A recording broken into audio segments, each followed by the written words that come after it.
Congratulations on your adoption. Now, it looks like you'll be taking care of the old man. My ex-wife, Catherine, was supportive of my decision to adopt my father-in-law, Jack. You're his son now, so it's your responsibility to take care of old fart. After Catherine pushed the responsibility of taking care of my wheelchair-bound father-in-law onto me, she disappeared the next day with her affair partner, Mike Johnson. With Catherine gone, only Jack and I were left at home. I'm here for you. Let's get through this together. Jack smiled cunningly and said, All right. Let's start by selling this house. I was stunned. What was he thinking? My name is Ryan Smith, a 35-year-old nurse working at a general hospital in a city like New York. Having lost my parents young, I chose nursing to be close to those in need. My life had been centered around my job, but I felt the urgency to seriously think about marriage. Although there are many female nurses at work, I couldn't find the right match. Since I was looking to marry a woman with a different career, I secretly registered with a marriage agency. However, even after being introduced to several women, I couldn't find someone who really clicked. Even when I liked someone, I was turned down. Maybe it was because I didn't show enough interest initially. One time, I was dumped immediately after going Dutch on a first date. The marriage agency advisor advised me, saying, Mr. Smith, women who match with you usually expect the man to pay for the first date. Many are looking to become stay-at-home wives after marriage. I realized that getting married was tough. For me, who always thought it was normal for women to work after marriage, this was quite a culture shock. A stay-at-home wife, should I respect that wish? I'm worried that I can't afford a lavish lifestyle with my income. Men who accept the idea of a stay-at-home wife are popular, planning a life where she relaxes at home for a few years after marriage, then starts working part-time for her own spending money is a good idea. The advisor suggested. Taking their advice, I agreed to the condition that my next match could be a stay-at-home wife for a while. That's when I matched with Catherine Johnson, 35 years old. She's the same age as you and a lively, recommended match. I think you should decide on this one. The advisor suggested, warning that I might not have many chances left. When I met Catherine, she was a very beautiful woman who had been a campus queen during her college years. After graduating, she hadn't worked, instead helping her father at home. While her lack of work experience was a concern, I didn't dwell on it too much. I paid for not only the first date, but also the next ones. Catherine strongly desired to be a stay-at-home wife, and I was okay with that. During our dates, I was attracted to her easygoing and fearless personality. Catherine also took a liking to my serious nature. Our relationship progressed smoothly, and I got to meet Catherine's father, Jack, a farmer with a large property similar to one in Nebraska. Jack wasn't doing much farming anymore, instead earning a passive income by converting some of his land into parking spaces. Jack and I hit it off right away. He had been living with Catherine since his wife passed away 5 years ago. I couldn't be happier if you joined our family. I think Catherine might be a bit unrestrained, but she's always helped with housework and will make a good wife. Being able to smile every day with such a beautiful person like Catherine would definitely make me more dedicated to my work. The biggest deciding factor, though, was getting along so well with my father-in-law, Jack. When I proposed, Catherine happily accepted, saying, "I'm looking forward to it." And so, our married life began, living together with Jack. For a while after getting married, Catherine became a stay-at-home wife, taking care of both me and Jack. Then, a shopping mall opened nearby, with many trendy stores looking for part-time workers and temps. Catherine was immediately interested. There's a jewelry store in the mall hiring part-timers. I'd love to work in such a fabulous place. It was surprising since she wanted to be a stay-at-home wife, but I had no reason to object. If you like it, then it sounds good to me.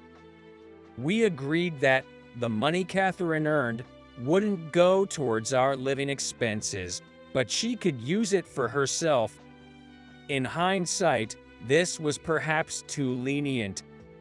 Once Catherine got the part-time job, she started going to work with glamorous makeup. My irregular work schedule meant we spent less time together, but Jack took the lead in doing the housework. When I returned home from night shifts, Jack would welcome me with a warm cup of tea. It's almost like I married Jack. I would joke. Jack, always cheerful, would laugh and say, Catherine isn't home much anymore. She's always loved flashy things. There might be some dissatisfaction, but I'll take care of things. Ryan, please bear with it. "Not at all. I don't feel like I'm enduring anything. Catherine is a wife I'm proud of. But above all, I'm most proud to have an amazing father-in-law like you, Jack." Getting along with Jack was the biggest blessing. I didn't tell Jack, but I was beginning to feel a growing emotional distance with Catherine. Yet, I figured this was just how marriage was.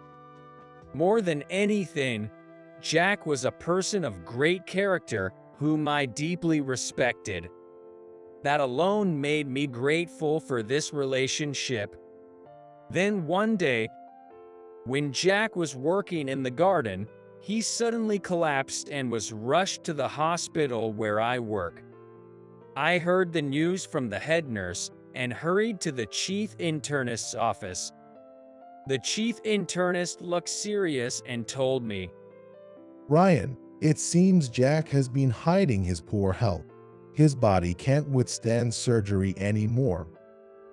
It was essentially a declaration that there wasn't much time left. "Doctor, how long does my father-in-law have left to live?" Even with a nurse like you, improving his quality of life, he might not last a year.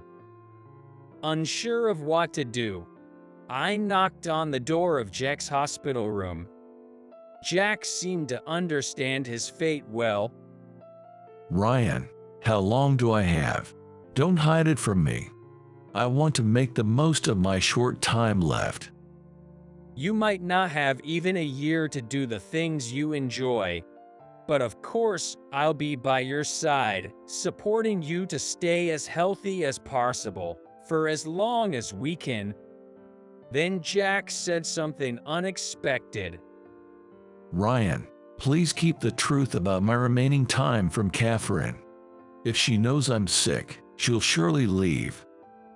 "That can't be. She's your only daughter." I'm sorry, Ryan, but she's not a daughter I can trust. If she knows I only have a year left, she might take all my property and send me to a remote hospital. I somewhat understood Jack's perspective. Living together, I gradually saw Catherine's true nature. She was a woman who delighted in having more money. Being a nurse isn't exactly a high-paying job. It seemed like Catherine regretted marrying a nurse like me. I won't let her send you to a remote hospital. I'll take care of you until the end. Don't worry. As Jack suggested, I didn't tell Catherine about his one-year prognosis. That night, when Catherine returned from her part-time job, I only mentioned that Jack would need to live in a wheelchair. As Jack predicted, I didn't hear any sympathetic words from Catherine. A wheelchair for life. I'm not up for taking care of that. I'll quit my job and take care of him. Let's support him together. You must be joking. If you quit, where will our money come from? I'm not working part-time to support the family. Catherine stormed out after saying this and didn't come back that night. The next day, while I was wiping Jack's back in his hospital room, Catherine suddenly appeared. Out of the blue, she said she wanted a divorce.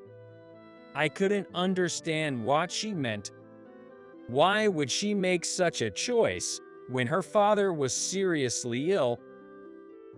Ryan, if you stay married to me, you'll have to take care of my father. I want to free you from that burden. I never thought of caring for Jack as a burden. It's no problem for me to work for him. Don't worry about it like that. Once Catherine realized I was determined, she shockingly said, I hate this goody two-shoes act. I regret marrying you. If I had waited a little longer, started working at the mall, I would have had the perfect encounter. The perfect encounter? What do you mean? I've found true love. I shouldn't have settled for a marriage with you. He's totally different from you. A director at a famous company. Upon asking for more details, this is what I learned. She went on to explain that a man named Mike Johnson visited her jewelry shop as a customer, and they fell in love immediately. Mike owned property in the city center and was quite wealthy. Marrying him meant she could live leisurely as a stay-at-home wife without needing to earn her own spending money. The problem was that they were both married, but as for Mike, there was no longer any love in his marriage. He wanted to divorce his wife and marry Catherine. That's why I need to be single too. Ryan, please divorce me. I had already realized that Catherine married me as a compromise. But this betrayal was something else. What will you do about your dad if you marry Mike? Will you take care of him properly? Of course not. I don't want to ruin my newlywed life, taking care of Dad. I'll have him stay at some hospital outside the county. You intend to abandon your dad? At that moment, Jack spoke up. Enough, Ryan. Divorce Catherine. I'm ashamed to call her my daughter. But you will be sent to a distant hospital if we do that. I won't let that happen. I plan to adopt you as my son once you and Catherine divorce. That's when I vaguely understood Jack's intentions. Well, that's not a bad idea. Then Ryan can take care of Dad, and I'll be free to marry Mike. I was completely astounded by her selfishness. Ryan, you have no parents. I want you to be my son-in-law and stay by my side forever. Catherine smirked. If that happens, I can still get half of Dad's property. Even if you make a will to exclude me, I'll claim my legal share. Catherine, always after money, was keen on such matters. But she didn't know about Jack's one-year prognosis. She probably thought the inheritance issue was far off in the future. Mike has a mansion in the city center. I'll get part of that property, so I'll give you a little. A few days later, Mike appeared in the hospital room. Initially, I was angry to see him, but I kept calm, considering we were in a hospital. Mike looked remorseful when he saw me. Ryan, thank you for everything you've done for Catherine. From now on, I will make her happy. I apologize for the reversed order, Dad. I don't want to be called dad by someone like you. Get out. I had to calm down an agitated Jack. Mike just stood there, enduring. He had come, knowing this might happen. He didn't seem entirely villainous. Seeing this, I even started to think that perhaps Mike was also being deceived by Catherine. See, he's sincere, right? I love Mike very much. So, Ryan, please divorce me. Regardless of Mike's feelings, there was no point in clinging to Catherine anymore. I was thoroughly disgusted with her and agreed to the divorce. All right, I will divorce. Do as you please from here. Then everything happened quickly. Maybe Jack wanted to act while he still could, as he seemed unusually active. I divorced Catherine and officially became Jack's adopted son. I had been Ryan Smith while married to Catherine, but now I would live as Ryan Johnson. Catherine clapped her hands gleefully. Congratulations on the adoption. So, I guess you're in charge of taking care of the old fart now.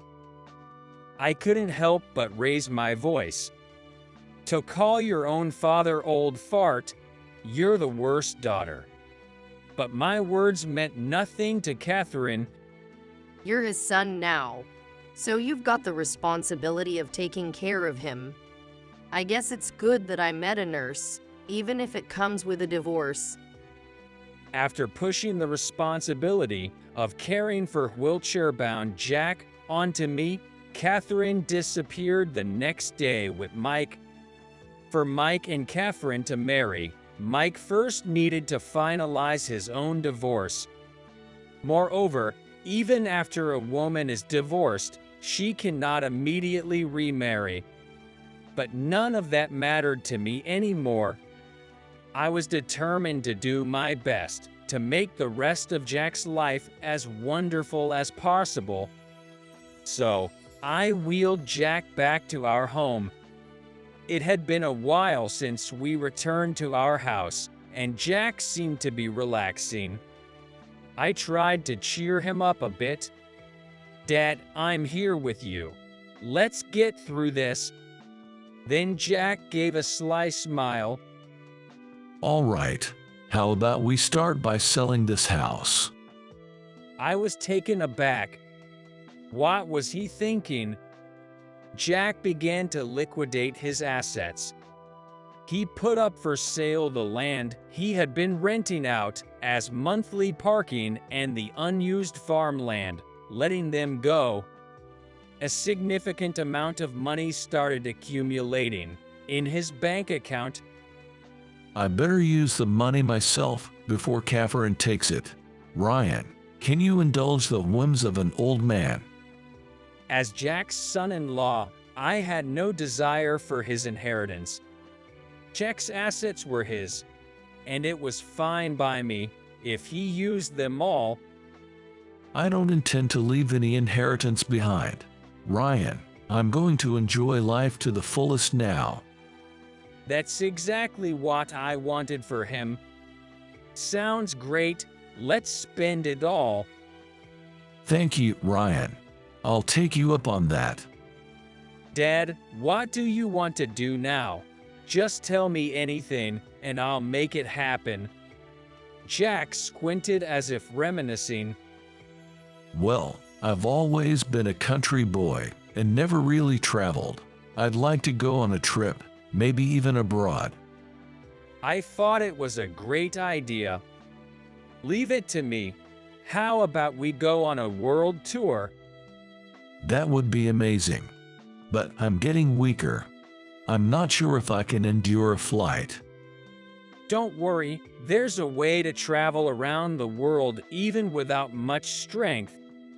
I got Jack's consent and headed to a travel agency. Is there a luxury cruise ship coming to US soon for a world tour? The travel agent nodded emphatically and patted her chest. Leave it to me. I'll arrange the best cruise journey for your father-in-law. The travel agency and the cruise ship crew promised to work together to make Jack's remaining days wonderful. A week later, I, with a backpack on, wheeled Jack to a luxurious cruise ship that had arrived at New York port. The cruise ship was like a giant moving hotel. Traveling by ship was entirely different from flying. There was no need to head to airports or book hotels at each destination. We could relax in our cabin on the ship and disembark for sightseeing when docked.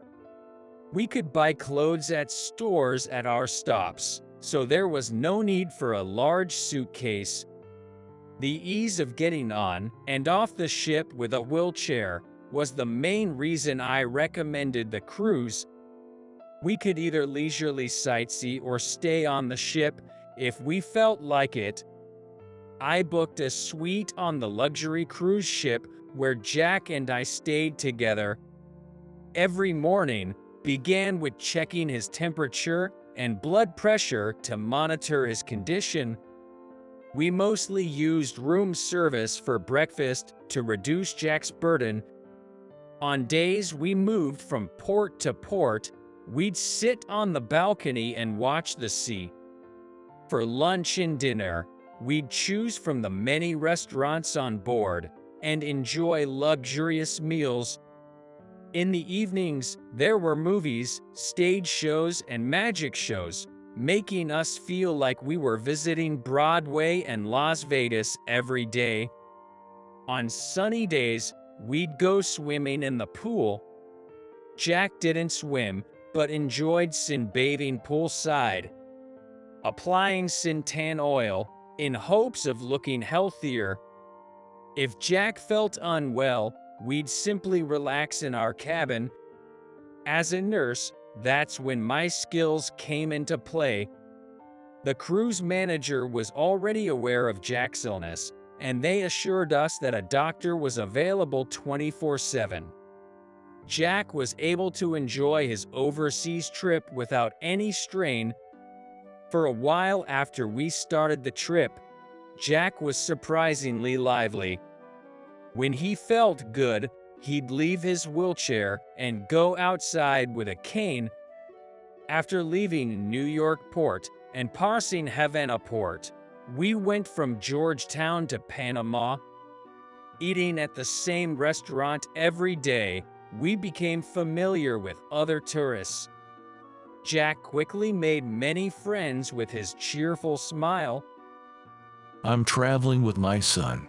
It's the first time I've left the US in my life. Such a dutiful son. I'm envious. My own kids seem to have forgotten about us since they got married. That's why my husband and I decided to live for ourselves. That's all right. Leaving an inheritance only leads to disputes anyway. Not only elderly couples, but also young, wealthy power couples and solo female travelers were among the passengers. One of them was a lady in her 60s named Sandra with elegantly dyed light purple hair. She and Jack got along particularly well. She had been living lonely days since her husband passed away 10 years ago. I was told by my daughter and son-in-law to go on a leisurely trip instead of moping around. Looking at the sea, I realize how much I've been caught up in trivial matters throughout my life. Jack, having lost his wife to illness just like Sandra, felt a deep connection with her. As they journeyed together, their emotional bond grew stronger.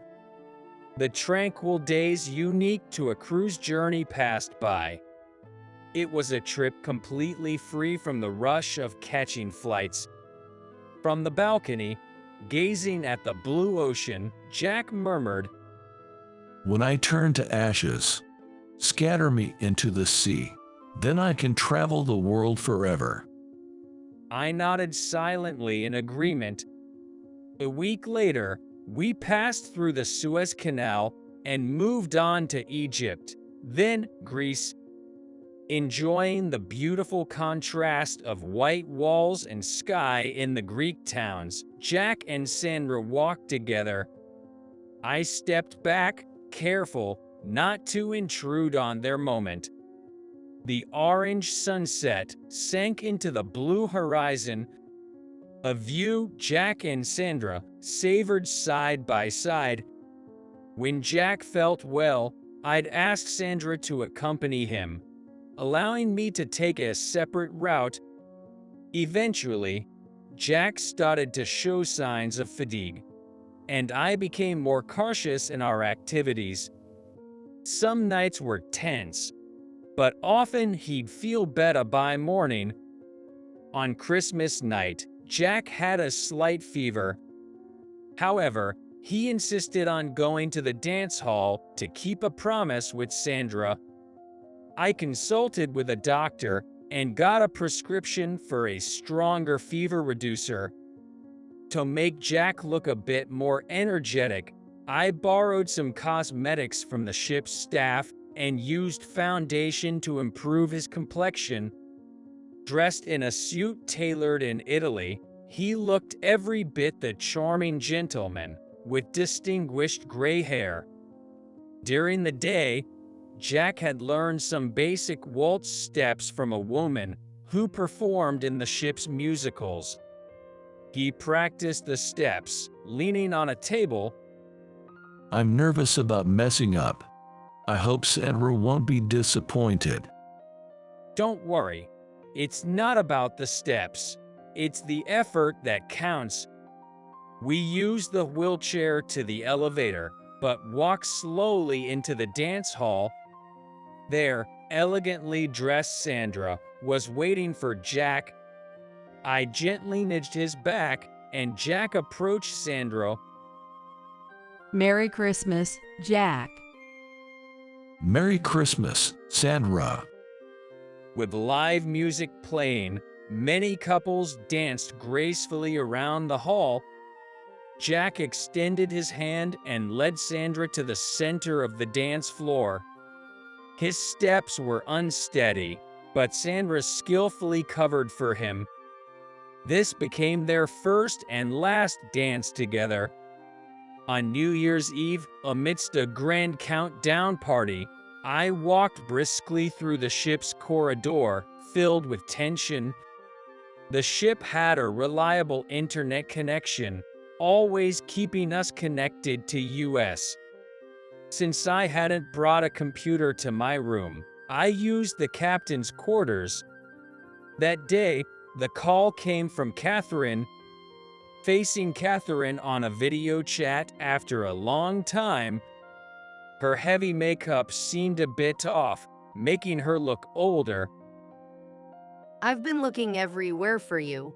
When did you and that old man go abroad? I'm having a hard time here. Hurry back. I think it'll be a while before we return. Is there an emergency? I've had enough of this life. Mike divorced his wife, all right.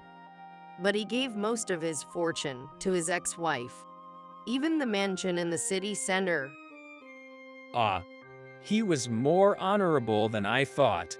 If he decided to divorce his wife on his own accord, it's only fair, isn't it? Don't joke with me.